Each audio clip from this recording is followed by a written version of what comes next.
കേരളത്തിലെ യൂണിവേഴ്സിറ്റികളിൽ കാവ്യവൽക്കരണം നടത്തുന്നതിന്റെ ഭാഗമായി കേരള ഗവർണർ ആരിഫ് മുഹമ്മദ് ഖാൻ ABVPയുടെയും RSSന്റെയും പ്രവർത്തകരെ നോമിനേറ്റ് ചെയ്തു എന്ന ആരോപണത്തിൽ രാജ്ഭവന് മുമ്പിൽ പ്രതിഷേധിച്ചു SFI.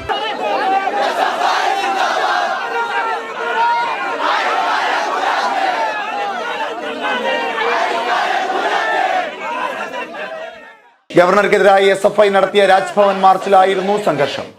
പോലീസ് ജലപീരങ്കി പ്രയോഗിച്ചു. എന്നാൽ ബാരിക്കേഡ് ചാടിക്കടന്നവരെ പോലീസ് തടഞ്ഞില്ല. ബാരിക്കേഡ് മറികടന്ന പ്രതിഷേധക്കാർ രാജ്ഭവൻ ഗേറ്റിന്റെ മുന്നിലെത്തി. SFI secretary Arsho, president Anushree എന്നിവരടക്കമുള്ള പ്രവർത്തകരെ പോലീസ് അറസ്റ്റ് ചെയ്ത് നീക്കി.